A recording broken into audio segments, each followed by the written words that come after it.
পরিবর্তন এই সংসারের শাশ্বত নিয়ম।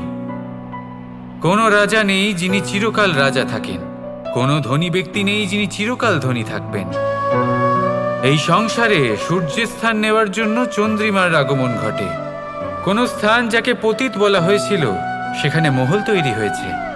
কোনো স্থান যাকে আজ মলিন বলা হয়েছে কাল সেখানে মন্দিরও স্থাপন হতে পারে। কোনো ঋতু চিরকালের জন্য থাকে না, কখনো সময় চিরকাল একরকম থাকে না। আজ যে আপনার কাছে রয়েছে কাল অন্য কারোর ছিল, আজ যে আপনার কাছে রয়েছে কাল তা অন্য কারোর কাছে চলে যাবে। আপনার সাথে কিছু থাকলে তা হলো আপনার কর্ম, কিন্তু সেই কর্মের পরিণামও আপনার নয়। আপনি শুধু কর্ম করুন, বাকি সবকিছুই পরিবর্তনশীল। কিন্তু সেই পরিবর্তনকে দেখে ভয় পাওয়ার প্রয়োজন নেই, তাকে স্বাগত জানান। যদি আপনি হাসি মুখে সেই পরিবর্তনকে স্বাগত জানান, তাহলে এই পরিবর্তনও হাসি মুখে আপনার সাথে থাকবে। আসুন আমার সাথে ভালোবেসে বলুন, রাধা রাধা। বটবৃক্ষের বীজ সর্ষের দানার থেকেও ছোট হয়, কিন্তু যখন তা নিজের রূপ ধারণ করে তখন তা বিশাল বৃক্ষের আকার ধারণ করে, যা সহস্র বছর ধরে বেঁচে থাকে, ছায়া প্রদান করে, পাখিদের আশ্রয় প্রদান করে, আর দেয় পথচারীদের বিশ্রাম করার স্থান। কেন? কারণ সেই ছোট বীজ তা মাটির ভেতরে গিয়ে নিজের খোলস ত্যাগ করে। অন্ধকারে থাকে সে, যতই আলো আসুক না কেন, যতই বর্ষা আসুক না কেন, সব সহ্য করে। আর তারপরে একটা চারা গাছ অঙ্কুরিত হয়, তারপর ধীর গতিতে একটা বিশাল বৃক্ষতে পরিণত হয়। দেখুন, জীবনে কঠিন সময় আসে, এই জন্য নয় যে আপনি হার মেনে নেবেন, এই জন্য আসে যাতে আপনি ভবিষ্যৎ নির্মাণের জন্য নিজেকে তৈরি করতে পারেন। যদি কঠিন সময়ে আপনি ওই বীজের মতো দৃঢ় হয়ে থাকতে পারেন, তাহলে আপনিও একদিন সেই বিশাল বৃক্ষের মতো নিজের অস্তিত্ব গড়ে তুলতে পারবেন, যা সহস্র বছর পর্যন্ত মনে রাখা হবে। আসুন আমার সাথে ভালোবেসে বলুন, রাধা রাধা। সঞ্চয়। মানুষের যখন থেকে বোধবুদ্ধি হয় সঞ্চয় করতে আরম্ভ করে দেন। সঞ্চয় করতে থাকেন ভোজনের, সঞ্চয় অর্থের, সঞ্চয় শক্তির। নিজের জন্য করেন, নিজের পরিবারের জন্য করেন, নিজের স্ত্রীর জন্য করেন, সন্তানের জন্য করেন, সন্তানের সন্তানের জন্যও সঞ্চয় করেন। সঞ্চয় করার জন্য ওনার কাছে অনেক কারণ রয়েছে, কারণ উনি এটা ভাবেন যে এই সঞ্চিত শক্তির জন্য কেউ ওনার কোনো ক্ষতি করতে পারবে না। মানুষ ভুলে যান একটা গুরুত্বপূর্ণ কথা, এই সত্য, উনি এই সংসারে খালি হাতেই এসেছিলেন, আর এখান থেকে ওনাকে খালি হাতেই যেতে হবে। যা এখানকার তা এখানেই থেকে যাবে। আর যদি কিছু ওনার সাথে যায় তা হলো ওনার কর্ম, আর কিচ্ছু নয়। তাই যদি কিছু অর্জন করতে চান, তাহলে শুভ কর্ম অর্জন করুন, আত্মশক্তি অর্জন করুন, কারণ পরলোকে এটাই হবে আপনার সম্পত্তি। তাহলে কি এটা আপনি অর্জন করতে চান না? আসুন আর আমার সাথে ভালোবেসে বলুন, রাধা রাধা। সদিচ্ছা। দেখতে গেলে 3 অক্ষরে তৈরি এই শব্দ, কিন্তু সমস্ত ত্রিলোক তার উপরেই আধারিত। আপনি এই সংসারে এসেছেন, তখন অবশ্যই শ্বাস নেবেন, কিন্তু তার বদলে আপনাকে কিছু তো দিতেই হবে। আপনার উপর নির্ভর করছে আপনি কি দেবেন। কি দেবেন এই সংসারকে, এই সমাজকে, নিজের পরিবারকে, আর তার বদলে কি নেবেন? যশ নাকি অপযশ?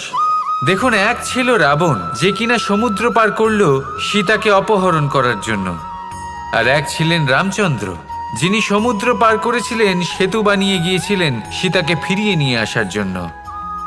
দুজনেই সমুদ্র পার করেছিলেন, শুধু পার্থক্য ছিল সদিচ্ছাকে বোঝার, লক্ষ্যের। অনেক মানুষের যাত্রা একরকম হতেই পারে, কিন্তু আনন্দ তখনই লাভ করবেন যখন লক্ষ্য শুভ হবে, মহান হবে। এই লক্ষ্য দিয়ে এই সংসারের কল্যাণ হবে এবং মানুষের সম্মান হবে। যদি আপনার সংকল্প উচিত হয়, তাহলে আপনার লক্ষ্য উচিতই হবে, নয়তো শুধুমাত্র বিনাশ হবে। আর উচিত এটাই হবে যে বিনাশের হাত থেকে যেন নিজেকে বাঁচানো যায়, কি বলেন? তাই জীবনে যে লক্ষ্য স্থির করছেন মনে রাখবেন তা যেন শুভ লক্ষ্য হয়। যদি এরকম হয় তাহলে আপনার যাত্রা, আপনার জীবন দুটোই শুভময় হবে। আসুন আর আমার সাথে ভালোবেসে বলুন, রাধা রাধা। সুরক্ষা। এই সুরক্ষা আসলে কি? এটা কি কোনো কবচ নাকি কোনো সীমা? এই সুরক্ষা আসলে অন্য কিছু।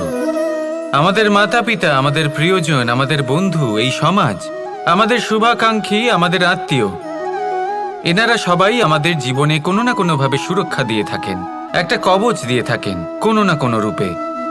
কিন্তু দেখতে গেলে আমাদের পরাক্রমের পথে, আমাদের বীরত্বের পথে, আমাদের সাহসের পথে এই সুরক্ষাই সবথেকে বড় বাধা হয়ে দাঁড়ায়।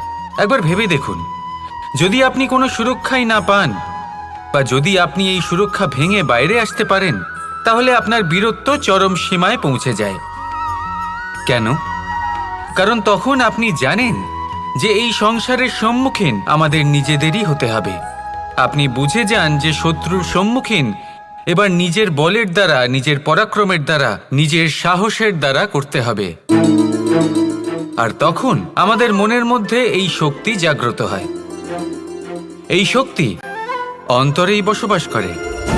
শুধু এটা চিনে নিতে হবে, একে জাগ্রত করতে হবে। আর এটা সুরক্ষা ভেঙে যাওয়ার পরেই সম্ভব হয়। আর যারা নিজের শক্তি সম্পর্কে জানেন, যিনি নিজেই জানেন তিনি কতটা শক্তিশালী, তিনি নিজেই নিজের সুরক্ষা কবচ চিরকালের মতো ভেঙে ফেলে দেন, ঠিক কর্ণের মতো। আর তারপরে দেখুন, আপনার পরাজয় হোক বা বিজয়ী হোক না কেন, সেটাই অনেক বড় হয়, সেটাই প্রশস্ত হয়ে থাকে। সেই জন্য ত্যাগ করুন নিজের ভয়কে, নিজের আশেপাশের এই সুরক্ষা চক্রকে ভেঙে ফেলুন, আর সম্মুখীন হন এই সংসারের নিজের শত্রু সম্মুখীন হন। পরাক্রমের এই অঙ্কুর, তা অঙ্কুরিত হওয়ার জন্য বীজের উপরের এই কবচ, এটা ভেঙে যাওয়া অতি আবশ্যক। আসুন আমার সাথে ভালোবেসে বলুন, রাধা রাধা। কর্ম এবং ফল। দেখতে গেলে এই সমস্ত ব্রহ্মাণ্ড এই দুইয়ের মাঝেই স্থির হয়ে আছে। মানুষজন কর্ম করেন ভালো ফল লাভের আশায়, আর ভালো ফল লাভের আশায় উনি এটাই ভুলে যান যে উনি যে কর্ম করছেন তা কি করছেন।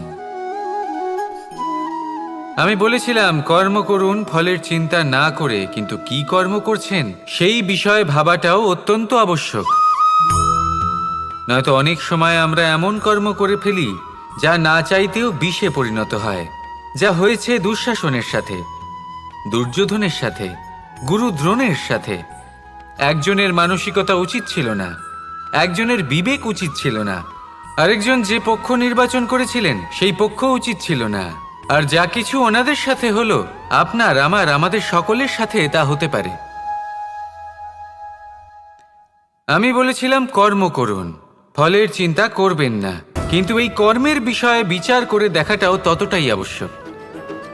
দেখুন, কর্ম করার উচিত প্রক্রিয়া ফলের চিন্তা না করা, কিন্তু যদি আপনার কর্ম শুভ হয় তাহলে তার ফলও নিয়তি আপনাকেই দেবে। সর্বদা কর্ম করার সময় এটা ভাবুন যে আপনার এই কর্ম এই সংসারকে, এই সমাজকে, আপনার পরিবারকে, আপনার আশেপাশের মানুষজনকে কোন দিশায় নিয়ে যাবে। যদি এটা সবার জন্য মঙ্গলময় হয় তাহলে কর্ম করতে থাকুন। আর হ্যাঁ, নিশ্চিত রূপে ফলের চিন্তা করবেন না। আসুন আমার সাথে ভালোবেসে বলুন, রাধা রাধা। যখন আমরা হাঁটতে থাকি আর আমাদের পায়ে কাঁটা বিঁধে যায়, তখন মুখ দিয়ে আহ বেরিয়ে আসে, কান্না চলে আসে, আর অনেক সময় অভিশাপও বেরিয়ে আসে। কিন্তু আমরা কি কখনো এটা এইভাবে দেখেছি, এইভাবে ভেবেছি যে আমরা যে পথে চলেছি সেই পথে কাঁটা বিঁধেছে, নাকি আমরা সেই পথ নির্বাচন করেছি যাতে শুধুই কাঁটা রয়েছে? নাকি আমরা এভাবে ভেবে দেখেছি যে এই কাঁটা আমাদের কষ্ট দিতে এসেছে, নাকি এটা আমরাই বিছিয়ে রেখেছিলাম? সাবধান থাকা উচিত ছিল, কারণ কাঁটা বিঁধলে যন্ত্রণা হবে, চিৎকার করে ফেলতে পারি, মুখ থেকে অভিশাপও বেরিয়ে আসতে পারে। কিন্তু এই অভিশাপ শুধুমাত্র আমাদের তরফ থেকে অভিশাপ হয়, সামনের ব্যক্তিটির ওপরও নির্ভর করে। এবার সেই ব্যক্তি যদি এমন হয় যে ফুল আর কাঁটা এই দুই সমানভাবে গ্রহণ করতে পারে, তার কাছে অভিশাপও বরদানে পরিণত হয়। শেষ পর্যন্ত ব্যাপারটা দাঁড়ায় ভাবনা, চিন্তা, দৃষ্টিভঙ্গির ওপর। কারণ আপনার এই ভাবনাই সত্যি হয়ে সামনে আসে। সেই জন্য এই ভাবনা, চিন্তা, মানসিকতাকে গুরুত্ব সহকারে দেখবেন। এই বিবেচনা নিয়ে বিবেচনা করতে শিখুন। আমার কথার অর্থ হলো যে জীবনে যখন এরকম কিছু একটা ঘটবে তখন ভেবে দেখুন যে এরকম কেন হলো। আপনি কি এমন কোনো কর্ম করেছিলেন যার কর্মফল এটা? এমন কোনো কাজ যা অনুচিত ছিল, অসত্য ছিল, যা অভদ্রতার কারণ ছিল? ভেবে দেখা প্রয়োজন। দেখুন, ইচ্ছে হলো আপনার যে আপনি কি করতে চান। ভাবনা আপনার, সত্য আপনার, জীবন আপনার, সিদ্ধান্ত আপনার। আসুন আর আমার সাথে ভালোবেসে বলুন, রাধা রাধা। সময়, এই সময় আসলে কি? এই সময় একটা সরল রেখা তো কখনোই নয়। সময় হলো একটা চক্র। যেখানে এর আদি সেখানেই হলো এর অন্ত, আর যেখানে তা শেষ হয় সেখান থেকেই তার শুরু হয়। এই সময় একটা অত্যন্ত বিচিত্র চিন্তা, বিচিত্র ভাবনা, একটা বিচিত্র বস্তু যা কেউ বুঝতে পারেন না। এই সময়ের লীলা, এর কোনো প্রমাণ নেই, কোনো জ্ঞান নেই, কোনো পরিমাপ নেই। শুধু এটুকু আমরা জানতে পারি, যেখানে শেষ হবে সেখান থেকে একটা নতুন সূচনাও হবে। যা আজ আপনার কাছে আছে কাল অন্য কারোর কাছে যাবে, তারপরে তার কাছ থেকেও অন্য কারোর কাছে যাবে, তারপরে তার থেকেও ছিনিয়ে নেওয়া হবে। এই নিয়তির একজনের কাছ থেকে অন্যজনের কাছে আদান প্রদানের এই সময় হলো আপনার সময়। এই সময়ের সদ্ব্যবহার করুন, এই সময়কে বাঁচুন। আপনাকে শুধু এটাই সুনিশ্চিত করতে হবে যে আপনি কোন পক্ষে আছেন। আর সত্যি বলতে কি, আপনার জীবনের পরিণাম নির্ভর করে আপনার নির্বাচনের ওপর। আপনি কোন পক্ষ নির্বাচন করছেন। তাহলে মনে রাখবেন, জীবনে সেই পক্ষই নির্বাচন করবেন যা চয়ন করার পরে আপনি সুখ অনুভব করবেন, আপনি সন্তোষ লাভ করবেন, প্রসন্নতা লাভ করবেন। আর আমি এটাই সুনিশ্চিত করব যে এই পক্ষ যেন শান্তির পক্ষ হয়, এই পক্ষই যেন প্রেমের পক্ষ হয়। তাহলে চিন্তা করবেন না, আর আসুন আমার সাথে ভালোবেসে বলুন, রাধা রাধা। দৃষ্টি আর দৃষ্টিভঙ্গি, এই সমগ্র লীলা হলো এই দুইয়ের। বিচিত্র হতে পারে, কিন্তু এটাই সত্যি। এবার আপনাকে একটা উদাহরণ দিয়ে বোঝাই। অনেক সময় আপনি কোনো ব্যক্তিকে এটা বলতে শুনবেন যে আমি আমার নিজের উপরে গর্ব করি, আমি নিজেকে নিয়ে গর্ব করি, আমি খুব ভালোভাবে আমার মা বাবার সেবা করি, ওনাদের আমি সবসময় সুখী রাখি, ওনাদের আমি একটা বাড়ি দিয়েছি, সকল সুখ সুবিধা দিয়েছি, ওনাদের জীবনে প্রত্যেক জিনিস দিয়েছি আর দেব যা তাদের প্রয়োজন। এবার আমাকে বলুন যে আপনি কে হন। আপনি হলেন সেই বীজ যা আপনার মাতা পিতা রোপণ করেছেন। আপনার মা বাবাই আপনাকে এই সংসারে জন্ম দিয়েছেন।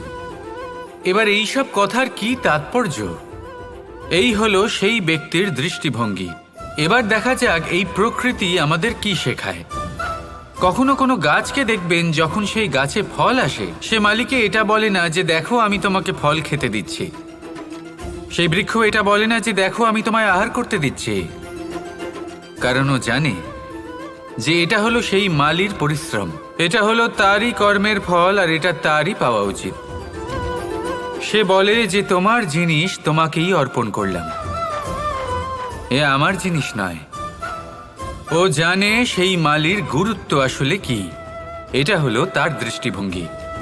সেই জন্য আপনি জীবনে কোন ব্যক্তির মধ্যে, কোন পশু পাখির মধ্যে, কোন প্রাণীর মধ্যে, কোন পরিস্থিতিতে, কোন আবেগের মুহূর্তে কি দেখতে পাচ্ছেন, সেটা আপনার দৃষ্টিভঙ্গির উপরে নির্ভর করছে। তাই নিজের মনে ধন্যাত্মক ভাব জাগ্রত করুন, শুভ চিন্তা নিয়ে আসুন। এই ভাবনাই সত্য হয়ে সামনে আসবে। এই দৃষ্টিভঙ্গি এমন হয়ে যাবে যে আপনার জীবনে সবকিছুই শুভ হবে। তাহলে আসুন আর আমার সাথে ভালোবেসে বলুন, রাধা রাধা। প্রতিশোধ অথবা কাউকে দুঃখ দেওয়ার ভাবনা, যদি এটা আপনার মনে থাকে তাহলে আপনি নিজের মনেই যন্ত্রণার একটা বিশাল বৃক্ষ রোপণ করছেন, এটা মনে রাখবেন। কারণ কাউকে দুঃখ দেবার এই ভাবনা, এটা হলো সেই বীজ যা আপনার মনেই পতিত হবে, আপনার মনেই অঙ্কুরিত হবে, আর আপনার মনেই একটা বিশাল বৃক্ষরূপে বেড়ে উঠবে। জীবন আপনার, কর্ম আপনার, কাউকে দুঃখ দেবার ভাবনা আপনার ছিল, এই বৃক্ষ হলো আপনার, তাই এর ফলও আপনিই পাবেন, যা গ্রহণও আপনাকেই করতে হবে। মনে রাখবেন, যে মানুষ এটা ভাবে যে আমি ওকে দুঃখ দেব, ওকে কষ্ট দিতে চাই আমি, সেই মানুষই দুঃখ আর কষ্ট পেয়ে থাকে। যদি সেই জায়গায় আপনি এটা ভাবেন যে আমি কাউকে সুখী করে তুলতে চাই, কাউকে সুখ প্রদান করতে চাই, তাহলে তারও বীজ আপনার মনেই রোপণ হবে, বৃক্ষে পরিণত হবে, যার ফলও আপনিই পাবেন।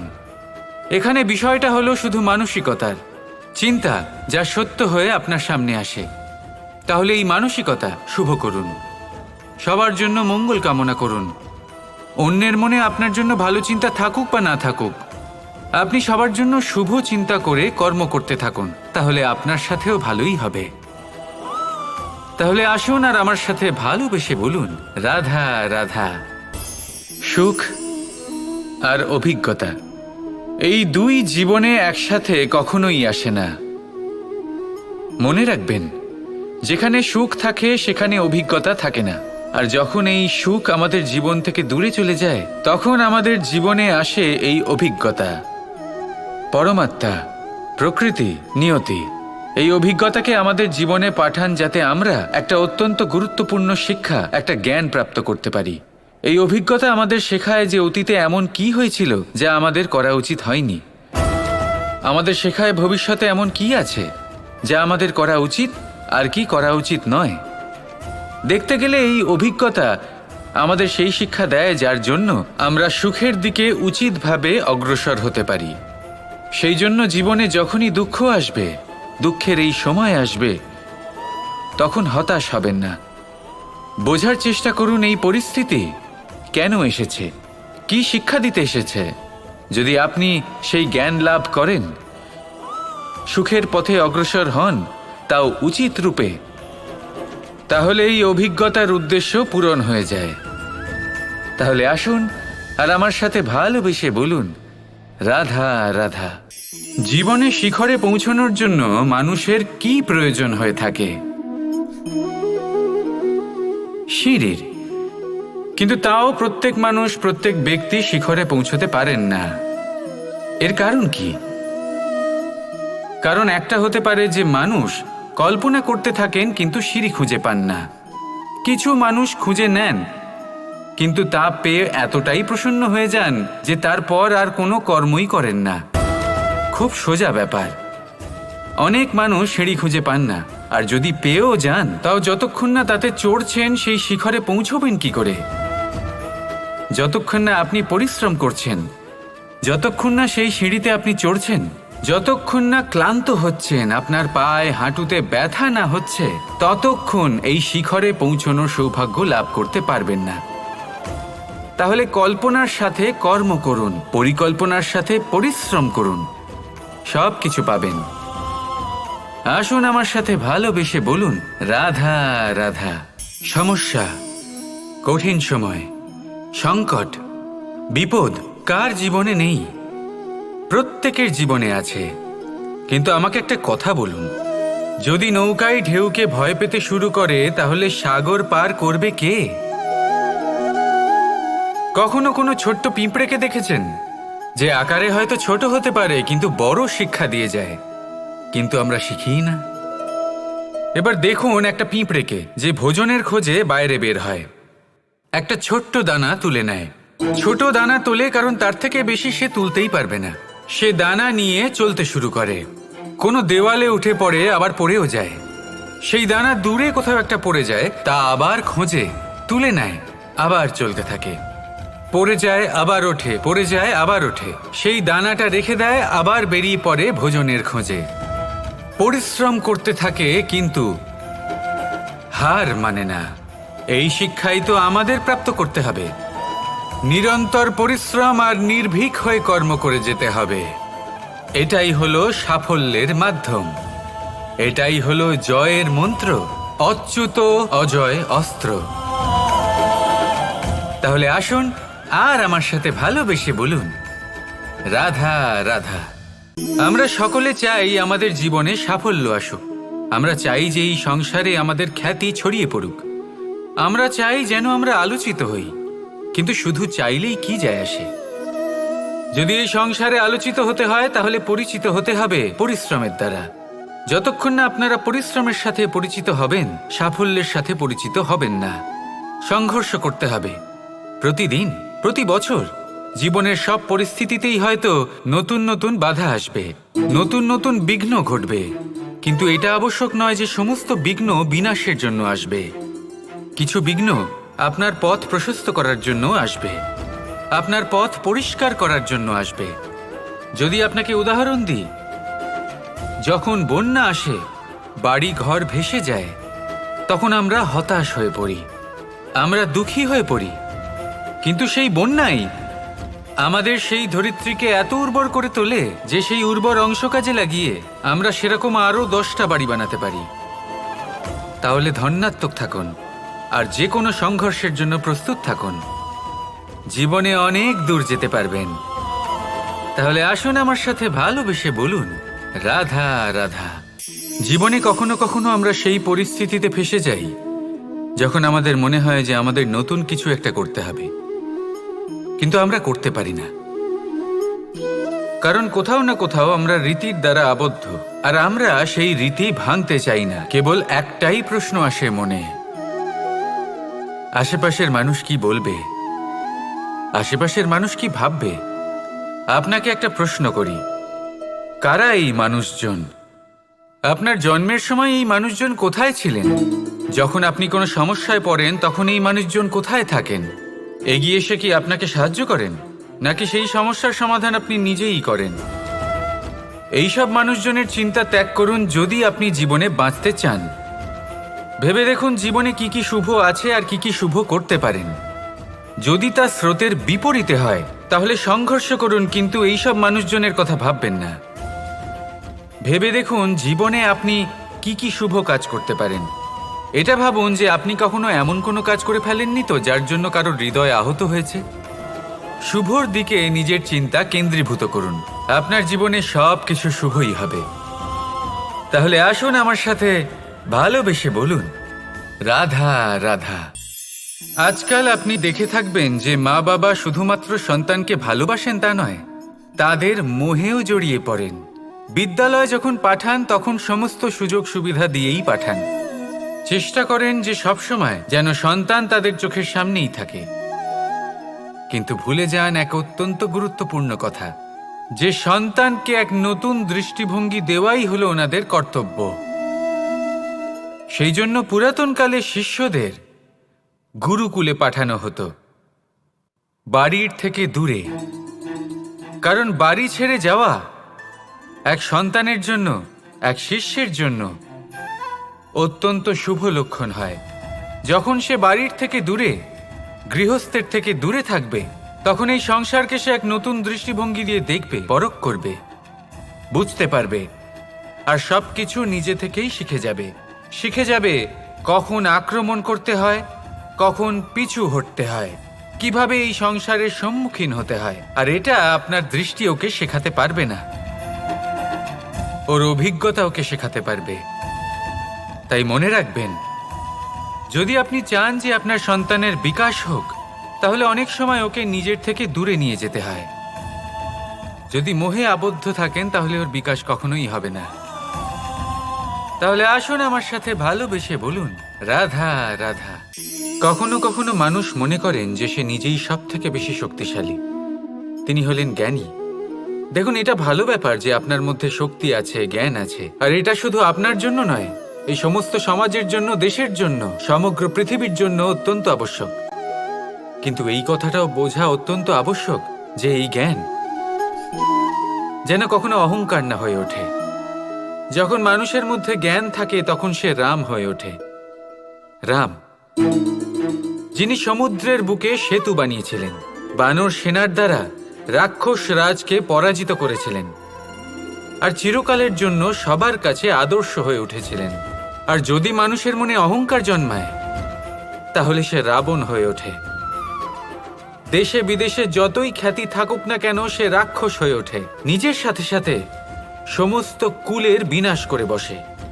এবার জ্ঞান নাকি অহংকার, আপনার কি চাই সেই সিদ্ধান্ত আপনার, আর আপনার এই সিদ্ধান্তই নিশ্চিত করবে যে আপনার কর্ম কি হবে, আর আপনার এই কর্মই নিশ্চিত করে দেবে আপনার প্রারব্ধ কি হবে। তাহলে শুভ কর্ম করুন আর আমার সাথে ভালোবেসে বলুন রাধা রাধা। আপনি কখনো পাখিদের দেখেছেন? যেভাবে মানুষ তার সন্তানকে জন্ম দেয়, পাখিরাও সন্তানদের জন্ম দেয়। আর যেই তার সন্তান এই সংসারে প্রবেশ করে, সেই পাখি তাকে আগলে রাখে, তার যত্ন করে, ওর জন্য বাসা বানায়, ওর জন্য দূর কোথাও থেকে খাবার নিয়ে আসে, নিজের ঠোঁট দিয়ে ওর মুখে খাবার খাইয়ে দেয়, সবকিছু করে। কিন্তু একটা কাজ পাখি করে কিন্তু মানুষ কখনোই করে না। যখন পাখি মনে করে যে তার সন্তান বড় হয়ে গেছে, ওকে এবার ওরা শিখতে হবে, নিজেকেই আত্মরক্ষা শিখতে হবে, নিজের খাবার নিজেই খুঁজে আনতে হবে, তো সেই পাখি তার সন্তানকে বাসা থেকে বের করে দেয়। তারপর সেই পাখির সন্তান নিজে উড়তে শেখে, আত্মরক্ষা করতে শেখে এবং আস্তে আস্তে সে আত্মনির্ভর হয়ে ওঠে। কিন্তু মানুষ কি তার সন্তানের সাথে এটাই করে? কখনোই নয়।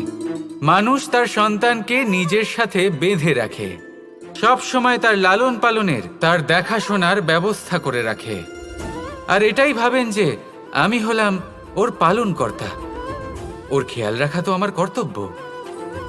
কিন্তু না, এই কাজ করতে করতে উনি আস্তে আস্তে নিজেরই সন্তানের শত্রু হয়ে ওঠেন, তার বিকাশের শত্রু হয়ে ওঠেন।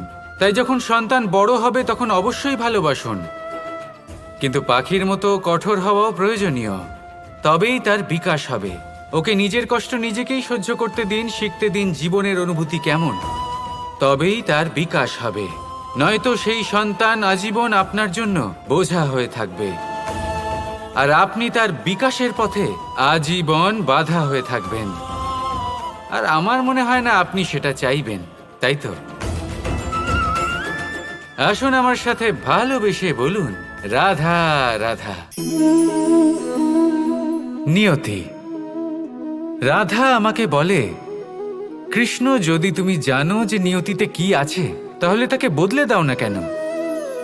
মহাদেব আমাকে বলেন যে শ্রীকৃষ্ণ, যদি আপনি এটা জানেন যে সাম্বের নিয়তি এটাই, তাহলে আপনি তাকে বদলানোর চেষ্টা কেন করেন? কেন? কারণ আমি একজন পিতা, আর পিতার কর্তব্য এটাই, তিনি যেন সম্ভাব্য সব চেষ্টা করেন নিজের সন্তানের মঙ্গলের জন্য। নিয়তি আমি জানি, কিন্তু এটাও আমি জানি যে কর্মের থেকে বড় আর কোনো নিয়তি হতে পারে না।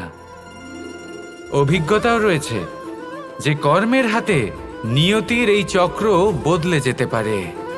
তাই জীবনে যদি আপনার কখনো এমন মনে হয় যে এটা তো অসম্ভব, তখনও চেষ্টা করা কখনোই ছাড়বেন না। কে বলতে পারে আপনারই কর্মের কোনো এক বীজ হয়তো নিয়তির চাকায় আটকে গেল, আর নিয়তিকে নিজের পথ পাল্টাতে হলো, ঠিক কি না? সেই জন্য নিয়তিকে ভাগ্য মেনে নিয়ে চুপ করে বসে থাকবেন না। নিজের নিয়তি স্বয়ং নিজের কর্মের দ্বারা নির্ধারিত করুন, কারণ আপনার এই কর্মের ওপরেই আপনার অধিকার রয়েছে, আর এই অধিকারকে নিয়তি অনেক সময় সম্মানও করে। তাহলে আসুন আর আমার সাথে ভালোবেসে বলুন রাধা। মানুষ অসুস্থ কেন হন? শারীরিক দুর্বলতার কারণে? না, মানুষ অসুস্থ হন তার মানসিকতার কারণে, তার বিবেকের কারণে, তার কর্মের কারণে, তার ক্রোধের কারণে। আর যখন কেউ সুস্থ হন, ঠিক হয়ে যান, তার মানে এটা নয় যে শুধু ওষুধের জন্য তিনি সুস্থ হয়েছেন। না, এটা কারোর তার প্রতি প্রেমের প্রভাব, বিশ্বাসের প্রভাব, সম্বলের প্রভাব। শুধুমাত্র ওষুধ দিয়ে কিছুই হয় না। যদি মনে প্রেম থাকে, বিবেক থাকে, বিশ্বাস থাকে, সম্বল থাকে, তবেই সেই ওষুধ কাজ করতে পারে। তাই মনে রাখবেন, এই জীবন হলো অত্যন্ত ছোট। মনে প্রেম ভাব রাখুন, মিত্রতা করুন, শত্রুতা নয়। ভালোবাসুন, বিদ্বেষ নয়। আর এই ভালোবাসার সাথেই বলুন রাধা রাধা। মানুষ নিজের জীবনে ঈশ্বরকে খুব মান্য করে, ওনার জন্য কি না করে। ভিন্ন ভিন্ন নামে তাকে স্মরণ করে, তাকে পুজো করে, তার আরাধনা করে। সে জানে যে ঈশ্বর তাকে শক্তি অবশ্যই দেবেন, তাকে সাহায্য অবশ্যই করবেন। কিন্তু যখন প্রশ্ন আসে গুরু এবং ঈশ্বরের, তখন গুরুর মান কখনো কম হওয়া উচিত নয়। কারণ সত্যি বলতে কি, গুরুই হলেন সেই সিঁড়ি যা বেয়ে আপনি ঈশ্বরের কাছে পৌঁছানোর পথ খুঁজে পাবেন। সেই পথ আপনি গুরুর থেকেই পাবেন। গুরু না থাকলে আপনি কখনো ঈশ্বর লাভ করতেই পারবেন না। আর জীবনে অনেক সময় লক্ষ্যের থেকেও অনেক বেশি গুরুত্বপূর্ণ হলো পথ। তাই এই পথের সম্মান করতে শিখুন, অর্থাৎ গুরুকে সম্মান করতে শিখুন। কারণ গুরুই হলেন পরমেশ্বর। তাহলে আসুন আর আমার সাথে ভালোবেসে বলুন রাধা রাধা। অহংকার অত্যন্ত বলশালী হয়। এই অহংকার মানুষকে কখনো নত হতে দেয় না। অদ্ভুত ব্যাপার, এই অহংকার যা মানুষকে কখনো নত হতে দেয় না, সেটাই তার পতনের কারণও হয়ে দাঁড়ায়। যেখানে মানুষ এটা ভাবতে শুরু করে যে শুধুমাত্র সেই যোগ্য, সেখান থেকেই তার পতন। রাধা। মানুষ এক অত্যন্ত বিচিত্র প্রাণী। পরিকল্পনা করে, ষড়যন্ত্র করে, প্রচেষ্টা করে কিনা। দেখুন, যদি কোনো মানুষ এটা ভাবে যে আমি এই সব কিছু করতে পারি, তাহলে তা হলো বিশ্বাস। কিন্তু যদি সে এটা ভাবতে থাকে যে শুধুমাত্র আমি এই কাজ করতে পারি, তাহলে তা হলো সেই ব্যক্তির অহংকার। আর এটা আপনাকে বিনাশের দিকে অবশ্যই নিয়ে যাবে। মনে রাখবেন, যখন আমি আর শুধুমাত্র এই দুই এক হয়ে যায়, সেখান থেকে আপনার পতনের সূত্রপাত হবেই। তাই আপনি কখনোই এই অহংকারের চক্রব্যূহে ফেঁসে যাবেন না। বিশ্বাস রাখুন নিজের ওপর এবং অন্যের ওপরও। আর মনে রাখবেন, বিশ্বাসের মধ্যে বিশ্বের প্রত্যেকটা বস্তু বসবাস করে। তাই এই অহংকারকে ত্যাগ করে ফেলুন আর আত্মবিশ্বাসের ওপর মনোসংযোগ করুন। আর আমার সাথে ভালোবেসে বলুন রাধা রাধা। জীবনে এমন কিছু কাজ রয়েছে যা আপনাকে একাই করতে হয়, আর এমন কিছু কাজ রয়েছে যা আপনাকে একসাথে মিলে করতে হয়, একজোট হয়ে, সঙ্গবদ্ধ হয়ে। এবার সঙ্গবদ্ধ বলতে কি বোঝাতে চাইছি? আমি তাদের কথা বলছি না যারা বাস্তবিকভাবে একে অপরের সাথে কাজ করেন। আমি তাদের কথা বলছি যারা একে অপরের থেকে দূরে থেকেও একে অপরকে বিশ্বাস করেন। আমি আগেও বলেছিলাম, সমস্ত বিশ্বের আশা বিশ্বাসেই বসবাস করে, তাই না? তাই যেখানে সমস্ত বিশ্ব আছে, সমস্ত সংসার আছে, সেইখানেই বিশ্বাস রয়েছে। তাই আপনার আশেপাশে এমন দল সঙ্গবদ্ধ করুন যাদের আপনার উপর বিশ্বাস আছে আর যাদেরকে আপনি বিশ্বাস করতে পারেন। তাহলে আসুন আর আমার সাথে ভালোবেসে বলুন রাধা রাধা। মানুষ এক অত্যন্ত বিচিত্র প্রাণী। পরিকল্পনা করে, ষড়যন্ত্র করে, প্রচেষ্টা করে, কাউকে পরাজিত করার চেষ্টাও করে। সাপকে একটা দড়ি মনে করে হাতে চেপে ধরার চেষ্টা করে, কিন্তু একটা কথা বুঝতেই পারে না, সময়ের এই সাপ, এটা হাতে চেপে ধরাই যায় না। আর আপনি যা করবেন তা আবার ফিরে আসবে আপনারই সামনে। দেখুন, এতে কিছুই যায় আসে না যে আপনি কুম্ভকারের পুত্র নাকি কৃষ্ণের পুত্র। যদি আপনি অনুচিত কর্ম করেন তাহলে আপনার সাথেও অনুচিতই হবে। অশুভ কর্ম করলে আপনার সাথেও অশুভই হবে। কুরু বংশ। অত্যন্ত মহান বংশ ছিল এই কুরু বংশ। কি হলো তার সাথে?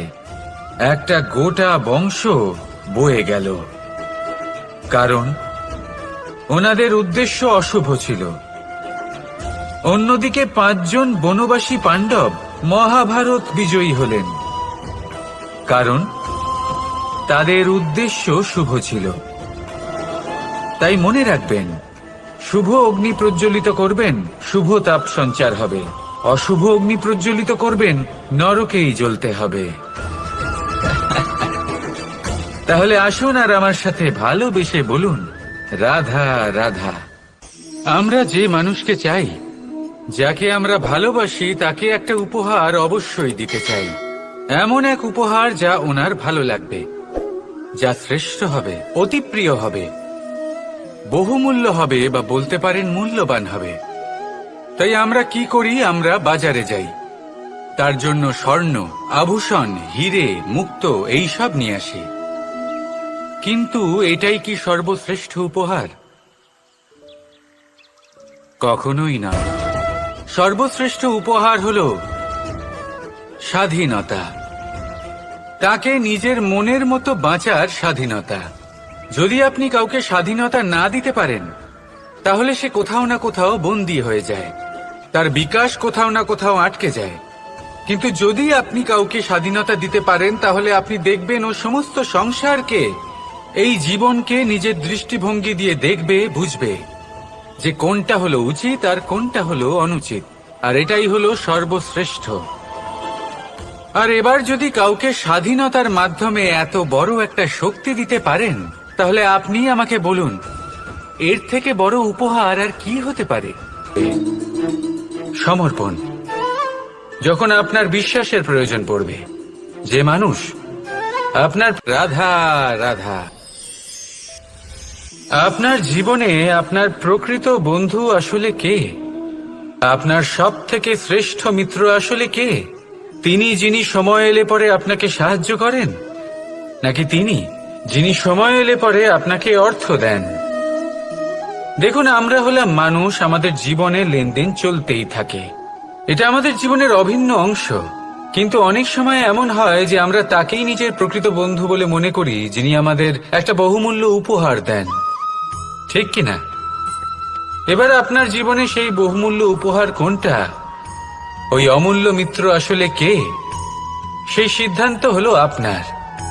কিন্তু যদি আপনি আমাকে জিজ্ঞেস করেন, তাহলে আমার মতে স্বর্ণ, হিরে, মুক্ত, ধন এগুলো বহুমূল্য নয়। বহুমূল্য হলো সঙ্গ, যখন আপনি একা হয়ে যাবেন, সময়, যখন আপনার তাকে প্রয়োজন হবে, সমর্পণ, যখন আপনার বিশ্বাসের প্রয়োজন পড়বে। যে মানুষ আপনার প্রতি এই 3 গুণ প্রদর্শন করেন, যিনি আপনার কঠিন সময়ে আপনাকে অবশ্যই সঙ্গ দেবেন, যখন আপনার প্রয়োজন পড়বে আপনাকে অবশ্যই সময় দেবেন, আপনার প্রতি সম্পূর্ণ সমর্পিত থাকবেন, সেই হলো আপনার আসল মিত্র, সেই হলো আপনার প্রকৃত বন্ধু। কারণ সত্যি বললে, বন্ধুত্বের অর্থই হলো নিজেকে সম্পূর্ণরূপে কারোর কাছে সমর্পণ করে দেওয়া।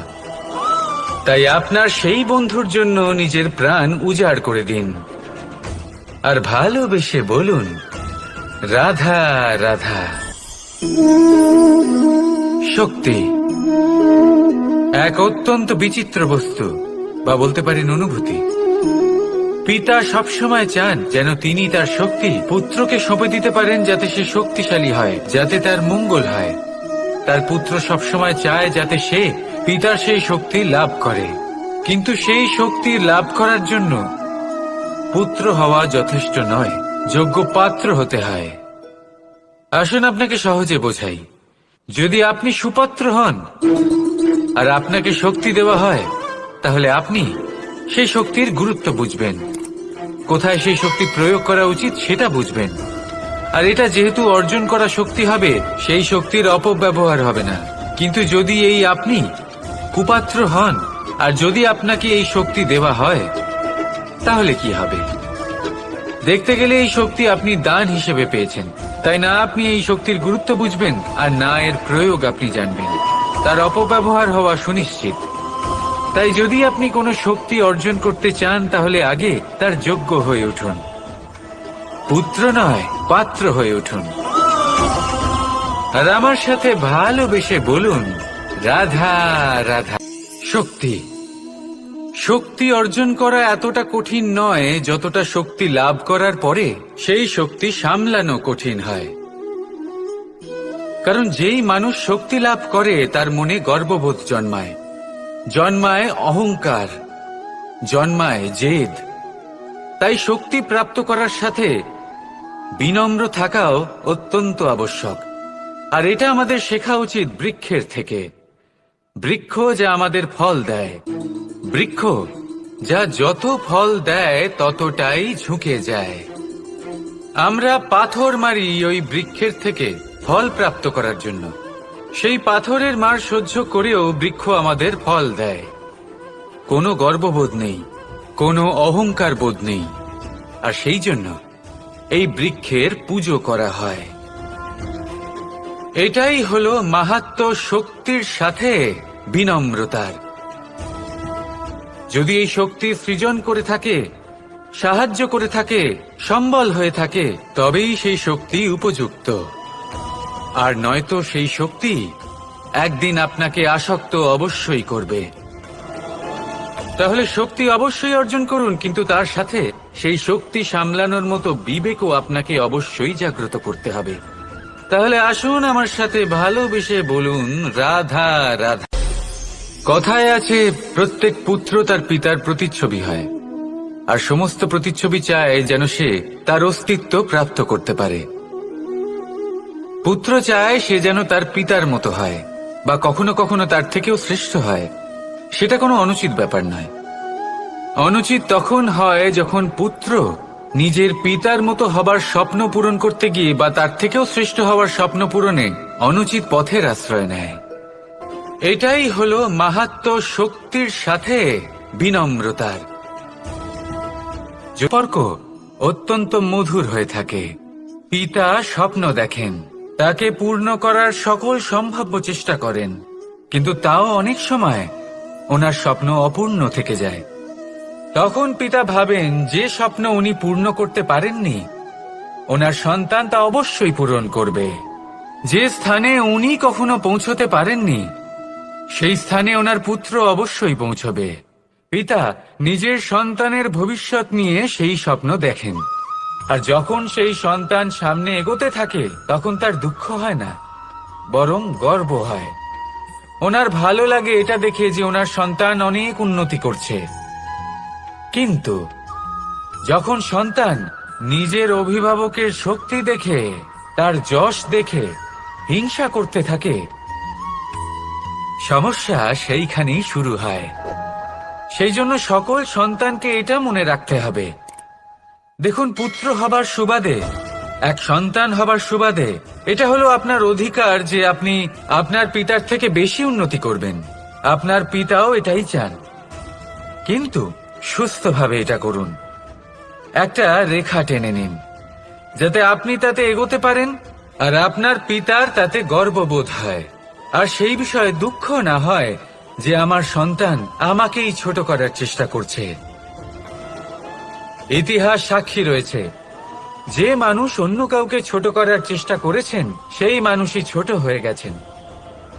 আর আমার মনে হয় না আপনি এটা চান, কারণ কোনো একদিন আপনিও কারোর পিতা হবেন।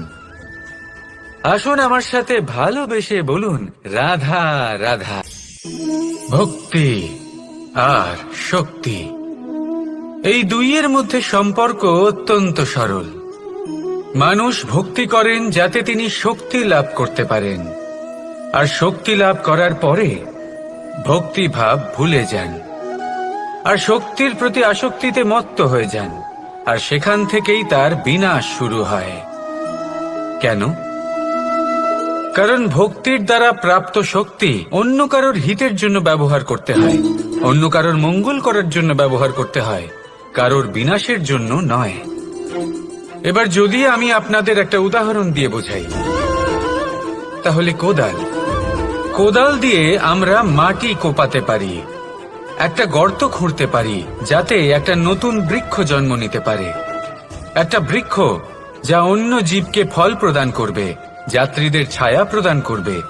তাই আমরা কি করি? আমরা বাজারে যাই, তার জন্য স্বর্ণ, আভূষণ, হিরে, মুক্ত এইসব নিয়ে আসি। কিন্তু এই কোদালের ব্যবহার যদি আমরা অন্য কারোর ক্ষতি করার জন্য করি, তাহলে ক্ষতি শুধুমাত্র আমাদেরই হবে। তাই জীবনে যদি আপনি কোনো শক্তি লাভ করেন, হয়তো ভক্তির দ্বারা বা অন্য যেখান থেকেই হোক, তার সদ্ব্যবহার করতে শিখুন, নয়তো এই প্রাপ্ত শক্তি আপনার পতনের কারণ হয়ে দাঁড়াবে। তাহলে আসুন আমার সাথে ভালোবেসে বলুন, রাধা রাধা।